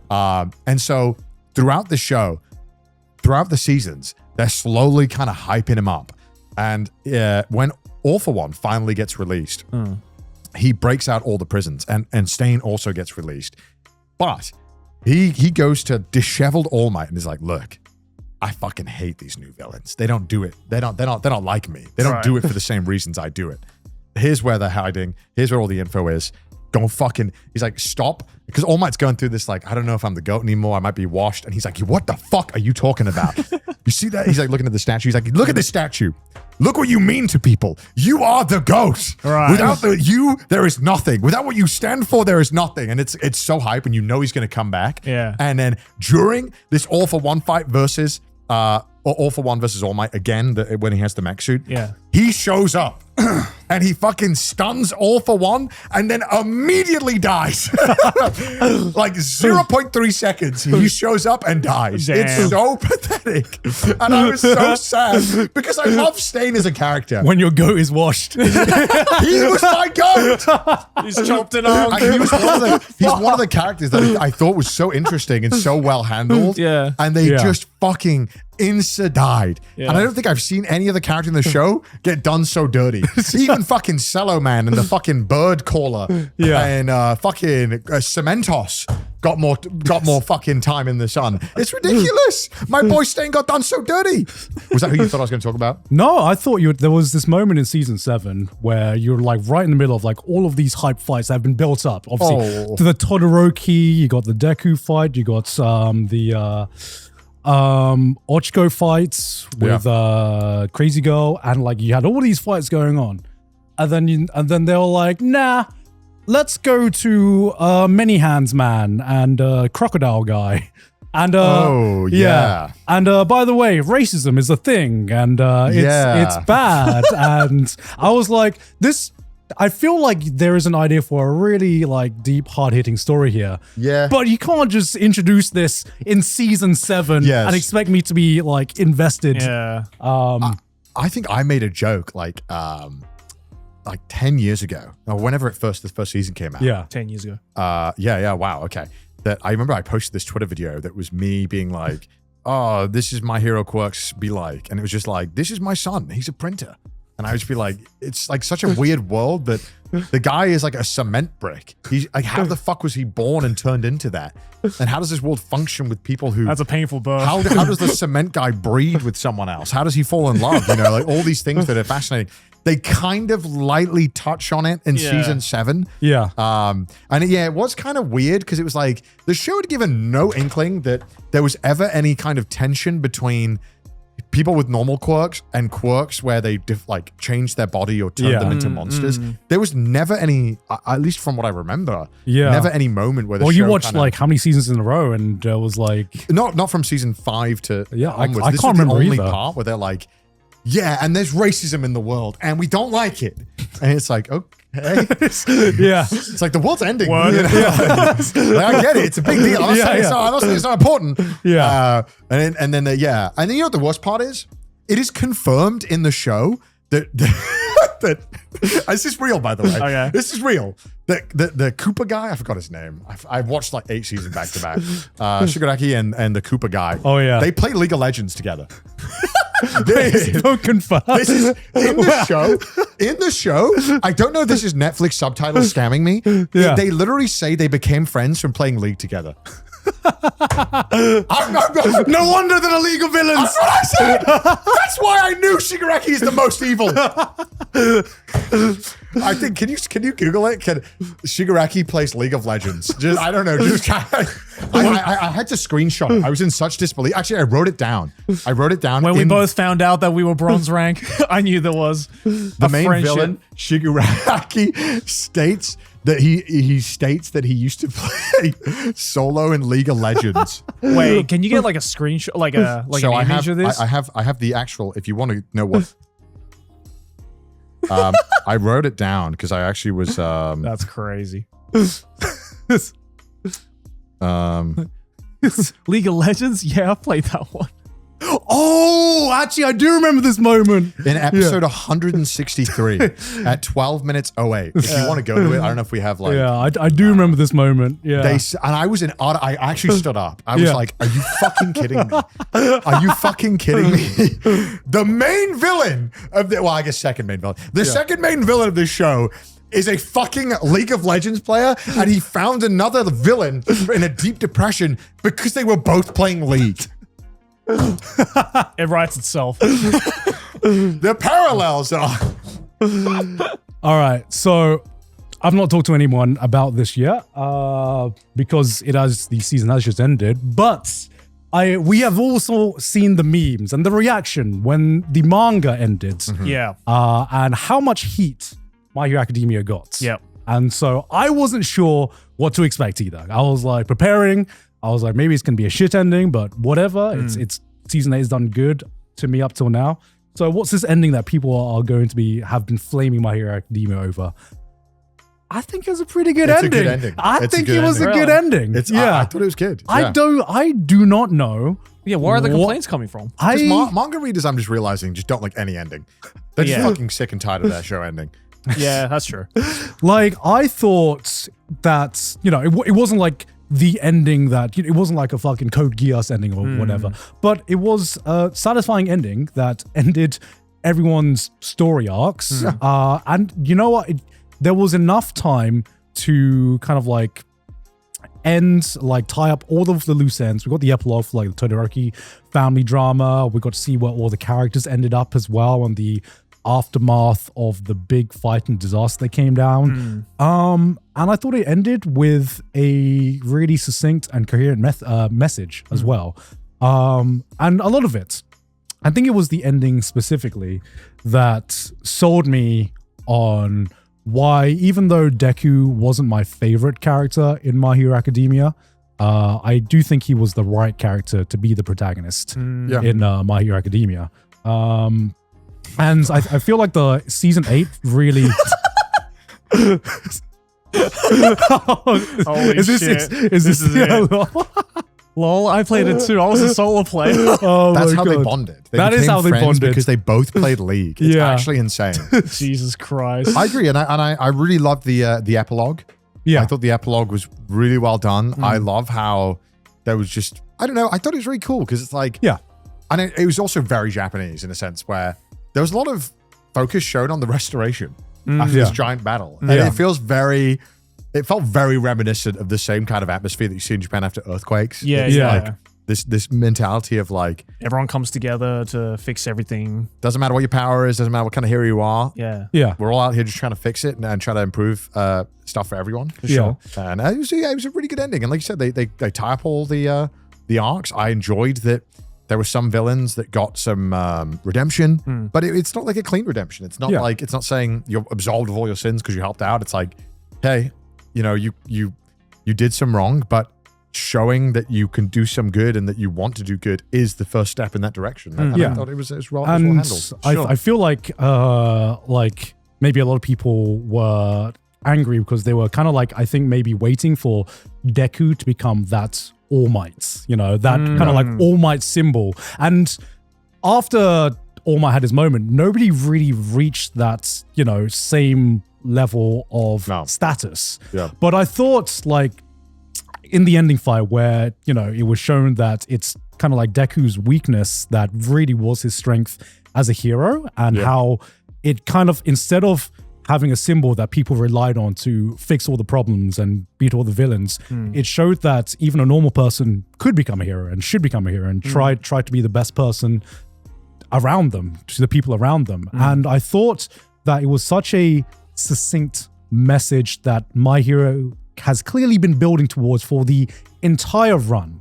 And I thought so many shows are lacking that. Like one succinct, one clear direction and one clear message that the show was trying to say, that the series was trying to say. And after the final episode, I really reevaluated like my stance and my view of My Hero Academia, because My Hero Academia is not my favorite shonen. It's not my favorite shonen even of the modern generation, I think. But I feel like time will always need a show like My Hero Academia. And I feel like the only reason I don't like My Hero Academia more is because I'm older and I'm more clued into the world. Because My Hero Academia represents the kind of story that I felt like I grew up with. The kind of story that taught me, hey, I should be a good person. I should try and be a hero. Like, when you watch fucking Goku or something, or when you watch some of the shonens you grew up with. My Hero Academia is able to condense that messaging so purely down to its core for an audience. And it is something that I don't even feel like other shonens do as well as My Hero. Yeah, I agree. Like even like I fucking love Chainsaw Man, for example, but it is a much more mature, grounded, real story than My Hero, which does have some very real moments, some real powerful moments, but it comes into it with a lens that is a bit more pure than maybe JJK or Chainsaw Man. But I feel like even though I prefer other shonens, like we will always need a show like My Hero. Yeah, and I really fucking respect it for that. Damn. And look, there's a lot that My Hero could have improved on. Yeah. There's a lot of unnecessary episodes. There's a lot of filler. There's, quite frankly, seasons that could have been omitted. And there's a lot of characters that I think don't have the time or adequate presence in the show that I think they tried to do. Yeah. But ultimately, I think it sticks the landing. And like you said, the core message is there. And the main characters are really good. Even Bakugo, I'll admit it. So a formal apology to My Hero Academia. You know what? I've been talking so much shit for so many years. I was unfamiliar with your game. I think it's a beautifully honest show with so much heart, and I think it stuck the landing in the end. All I'm going to say is praising My Hero Academia was not on my bingo card. Yeah. Look, here we are. Although I watched season 5 in 1.5 speed, I did watch the rest in normal speed. So, I just want to get that out there. I just had to skip through those fucking fights. Those were fucking brain dead. Yeah. And like I think that's like, that was the frustrating part of watching it initially, was that it felt like it was just fucking wasting my time. Like it was just, it had no respect for like what it was occupying in the viewer's life. Yeah. And then they just locked the fuck in. Yeah. And it was great. And I gotta say, I don't know if this is inappropriate, but some of the characters are so fucking hot. Mitsuba, that bunny girl, her moment, damn! Oh, goddamn. Damn! Which moment? Goddamn. Dude. She had so many, man. Her moment when she's trying to like break the fucking Shigaraki in the fucking tube. Oh my God. Bro. She didn't even like do anything like sexy. She's just like so hot. Oh my God. She's the epitome of like, I love a woman that can kick my ass. Holy shit, man. And the sniper lady, I forgot her name. Oh, yeah. Wait, Nappy knew. What is that, Nappy? Nagant. Oh, she hot. Oh, goddamn. Those two? Damn. Yeah. Damn. Yeah, and like, in terms of like the action, I feel like the biggest strength of My Hero has always been like the character writing and how it's like been able to tie its like the characters to the core messaging and the themes. But there was this moment in season 8 where, you know, in season 7, I was like, damn, can we stop yapping? Can we stop yapping and get to the action? And then I realized, I had this like epiphany. I was like, yo, when the action hits, it fucking hits. And I was like, wait, watching My Hero is like watching American football. You know, it's like, goddamn, there are some like, you get some like fucking incredible action. Yeah. And in motion, it's like some of the most impressive like action you can see. Yeah. And then you pause for a bit and you just like take it all in, you know? And then you wait for the next action piece. Yeah, yeah. And that's what watching My Hero felt like. Fair enough. I love, there's a lot of characters I really like as well. Hawks, I think, is really good. Hawks is a really cool Loved character. Hawks' character as well. I forgot it, the double guy, the villain guy. I loved his story as well. The one who can there's so many interesting characters here. Yeah. Twice is amazing. Yeah, a lot of the villains were really interesting. The weird villain cult that kind of happened for like 3 episodes is a bit odd. Yeah. You know, there's like, they do this like thing where they're like, we have hundreds of thousands of villains waiting to take over the world. They were like a cult. And then they just fought the leader, and then suddenly I guess they're the leader of the cult and everyone's part of them. It was really weird. Yeah. It was a very like weird way for them to kind of just instantly get control of like the entire world. Yeah. Right. But I feel like it needed to happen. They needed, the problem was that they dilly-dallied so fucking long in this manga that they just needed to like chop. And they did. Like they immediately were like, okay, they've got everyone and they've got this giant fucking mech human thing now and it's all good. The villains are now the most powerful. And you're like, well, you're kind of so glad that they're finally getting to it that you're like, whatever, okay, sure. You're like, I just want to get on with this. Like, can we hurry up now? Like, because you just want the story to start resolving, because there they had set up so many things that needed to happen. And if they had taken the pace to actually allow this build up to happen, it would have been like another two more seasons maybe at this pace. It would have been so long. So I'm glad that they did realize they just need to fucking lock in and just get it done. I wish Miss America had more than one fight. Dude, the America fight, because I remember you explained it to me, because I was like, I'm never going to watch it. Watching the America fight was so fucking funny. They tried so hard to make it seem like it was the most impactful thing, and I'm like, come on, it just wasn't. It just was. Because Shigaraki and All For One, obviously, they had all these quirks, and they needed some way, I guess, to kind of nerf it. So but they also had built up this America intervention arc. So they were like, all right, send in the #1 America thing. And it's just kind of All Might, but a woman, but has a different power, which is anything they say is a rule that must be followed. So they can be like, but they can be like, the air around you will not exist. So then you'll just be in like a void. How the fuck? That sounds overpowered as shit. Yeah, it is. Yeah. And so, but the problem is that she has no power outside of that. So if she says like, you can't do that, but then Shigaraki can now he can you can't fight him on the ground because he can destroy the ground and everything around it. Right. So they have to fight in the air. So she fights on top of a fucking stealth bomber. Like 7 of them. Okay. Because of course America sends all these stealth bombers in. So, but she can't fly or anything. Right. And if she made that a rule, she can't do anything. So she's kind of useless. Right. But she has this one rule that can kind of be super useful. So she obviously one chapter done, dead, killed. But she makes one rule, which is do not allow me to be taken over, or don't. I don't know what the rule was. It was basically I can't remember. It was basically don't allow him to have all these quirks. So she basically goes in, and her final fuck you is that she starts killing or destroying a lot of the quirks inside, and gets rid of some of the maybe the more game breaking balance patch, and gets rid of the big one that she gets rid of is his reflecting ability, which is he can, because before he could just be fuck you and reflects damage, which was just super dumb and not balanced. So she nerfs him, and that's about it really, and that's all America's got. Apparently. Fair enough. But yeah, that was... handled it kind of badly. Not gonna lie. It was kind of a poorly done world intervention arc, but... I want to see more of her. She seemed like a very interesting character. And she had an interesting power as well. The power was cool. Yeah, the power was cool. And the power was so broken that, of course, they couldn't give it to them, so her power never got to be used, and they had to, he had to, internally kill her internal quirk. Yeah, otherwise it would have just been game breaking. Yeah, moments of that writing where you're like, okay, let's just move on. Yeah. But very well done. And the way you described all that to me was great, but I mean, I think I ain't watching all that. I think the problem is ultimately My Hero Academia requires and asks a lot of time. It's more episodes than Hunter x Hunter, and it's hard to argue that I don't know, Hunter x Hunter is a better show. It's just, without a shadow of a doubt. But it's not to say there's not something there, and there's not some of course. really good moments. Yeah. Look, I gave season 1 a fair shot, and at the end of season 1, I was like, I get why people like this show. It's just not for me. Yeah. And that was just my conclusion to it. But you're gonna be watching the new Jujutsu Kaisen, Joey? Fuck no. I've been watching it. I've been enjoying my lobotomy Kaisen. Yeah, I've been enjoying it as well. It's going from My Hero to JJK again. I'm just it's like a whiplash of tone. Oh my god!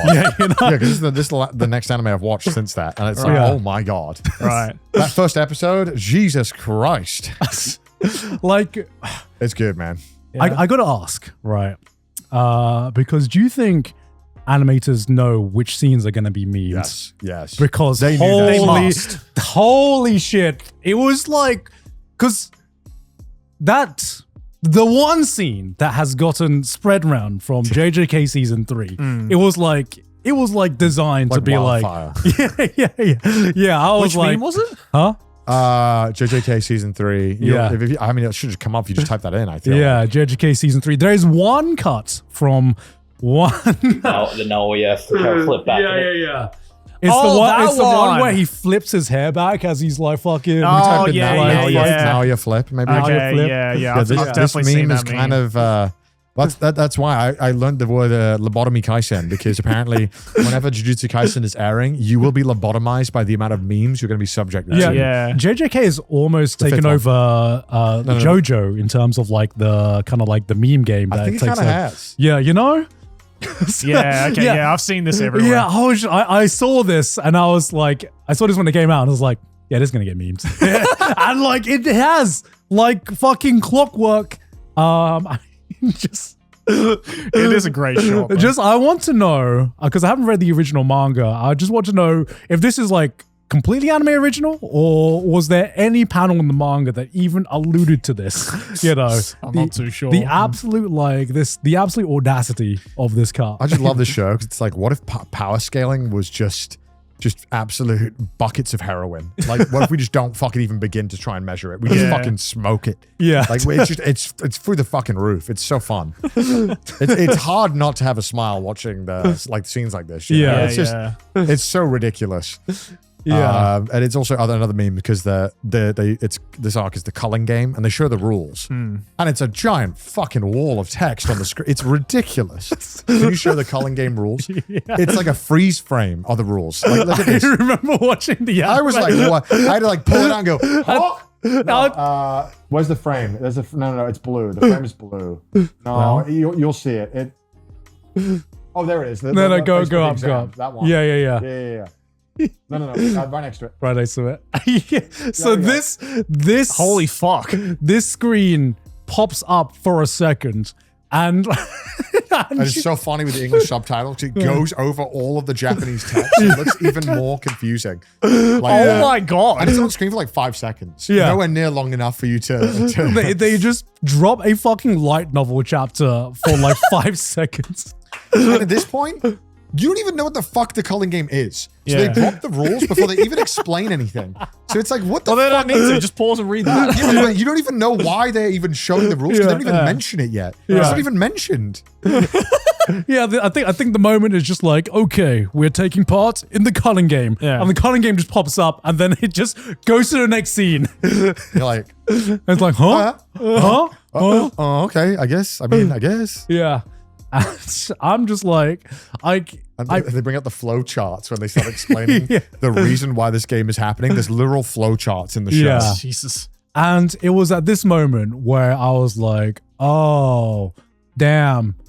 You really fucking inspired by Togashi, huh? Yeah. I was about to say. This was like this is Green Island. I've only seen like the first few episodes of this arc and I can just like, it is going full fucking like Togashi kind of like vibe, like Yu Yu Hakusho, Hunter It's like the vibe. 17 pages of the card explanations in Green Island.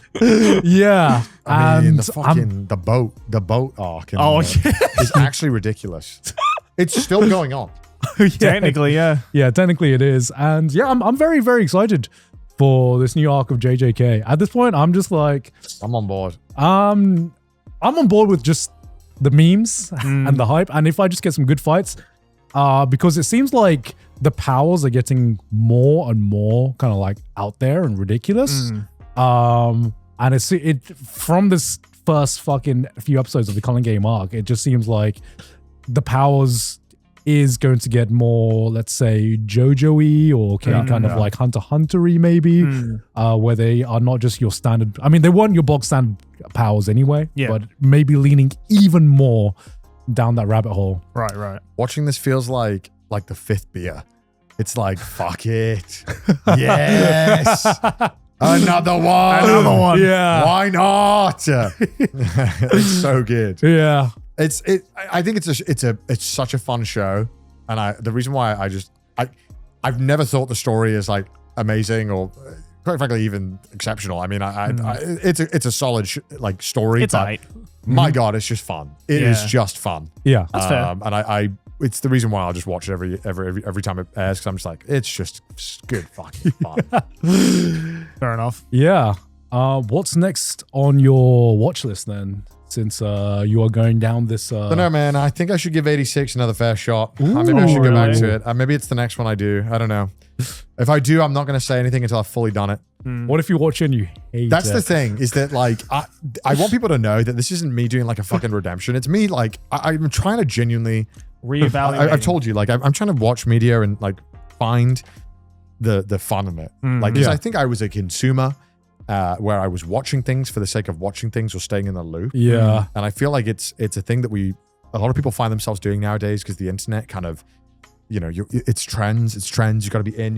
You like watching things. And I felt like I was just watching to be in or just consuming for the sake of saying I've watched something or to pass time. And now I'm trying to actually go through shows with a mindset of like, I'm actually trying to find fun in this. And I'm not enjoying it. Like just kind of recognizing that and just kind of, either dropping something and being okay with it or just but like genuinely giving things a fair shake. But I feel like there is a balance to that because I feel like, because that's the mindset I try to always do. I always have when watching things. But there are some things that are just bad.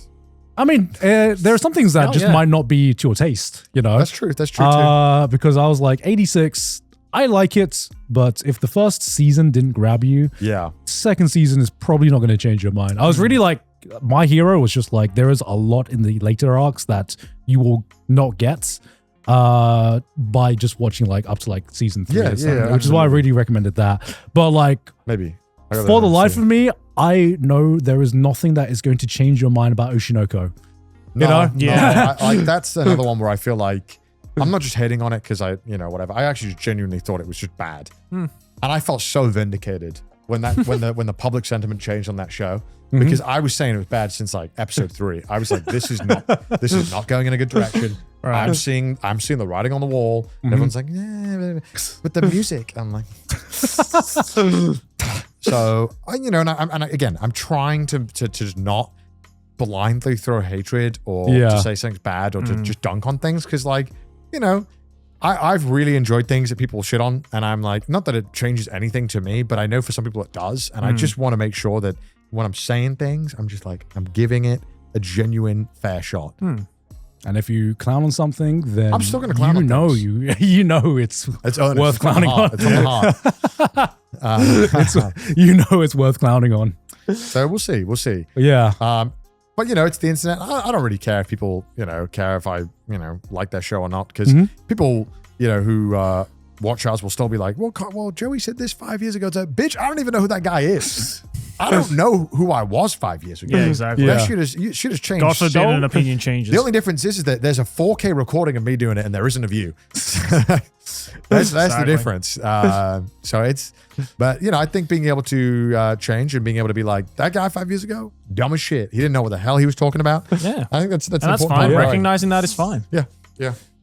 And if something's not for you, then that's also fine. Yeah. But that's been Anime Club. Hopefully you've enjoyed this conversation. Yeah. That was 3 shows. Wow. Yeah. We talked more about MHA than we did Pluribus. To be fair, MHA had a lot more. I had a lot to talk about. MHA. That's fair. He went through like a decade's worth of content. That is true. In about an hour. Yeah. Thanks for that. Yeah. You're welcome, man. You didn't miss that much. Nah, it was good though. It was good. I'd give it an 8 or a 7.5 out of 10. That's fair. I think it bumped up a lot. Nah, I appreciate your explanation. I ain't watching. You don't need to watch it. You don't need to watch it. I don't believe in scores. I ain't watching. I don't believe in scores.